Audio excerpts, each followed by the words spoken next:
Disponible depuis le 15 novembre sur Netflix, la saison 4 d'T Crown met en scène deux nouveaux personnages. Les fans peuvent donc découvrir Margaret Thatcher, jouée par Gillian Anderson, Sex Education, que l'on ne présente plus, mais aussi Diana Spencer, interprétée par Emma Corrin. Née le 29 mars 1995, Emma Corrin a emprunté le parcours classique et a suivi dès son plus jeune âge des cours d'art dramatique à l'université de Cambridge. Sa carrière débute en 2017, lorsqu'elle obtient un rôle dans le long-métrage Cesare. L'année d'après, on pouvait la retrouver dans le court-métrage Alex Dream, aux côtés de Alex Lavezeur. Ce n'est qu'en 2019 que sa carrière prend un tournant décisif puisque l'actrice de 25 ans va ensuite enchaîner les rôles. On a d'abord pu la voir dans un épisode de la série Grantchester, puis dans Pennyworth, actuellement en cours de diffusion sur Amazon Prime Video.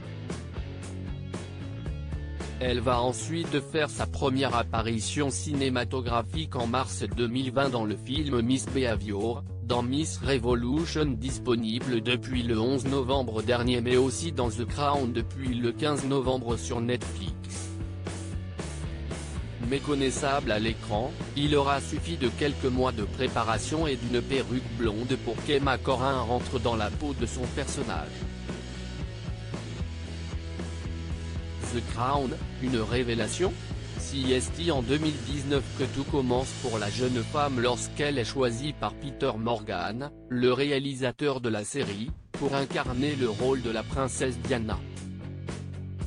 Emma est un talent incroyable qui nous a immédiatement captivés lorsqu'elle est venue auditionner pour le rôle de Diana Spencer. Avait-il confié dans un communiqué publié par le site américain The Hollywood Reporter. Dans une interview accordée à 20 minutes, l'actrice est revenue sur l'obtention de ce rôle qui pour elle a été une grande surprise. Dans ma jeunesse, on m'avait déjà dit que je ressemblais à Diana, mais de là à l'incarner dans The Crown, je ne pouvais pas l'imaginer. Il s'agit d'un rôle qui lui tenait à cœur mais qui lui a demandé beaucoup de préparation. Nous avons bossé sur les mimiques, la démarche, le regard, l'attitude de la princesse. Au final, si est-il la perruque qui a tout changé.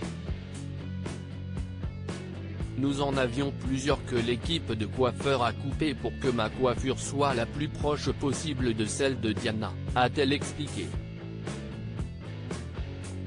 Pour Emma Corrin, il ne fallait pas dresser un portrait idyllique de la princesse, mais de la montrer telle qu'elle était vraiment. Si Lady Di avait un statut privilégié, elle a été confrontée à beaucoup de souffrances dont par exemple sa boulimie, dont elle n'a pas hésité à parler dans une interview accordée à la BBC en 1995. Une étape de sa vie que Emma Corrin a souhaité montrer à l'écran. Diana a parlé elle-même ouvertement de ses problèmes, et si est un élément central, surtout dans la version du personnage de Diana que nous avons créé dans cette saison, c'était sa façon de gérer les choses, a confié l'actrice à Télé Loisirs. Retrouvez donc Lady Diana dans la 4e saison de The Crown sur Netflix disponible depuis le 15 novembre.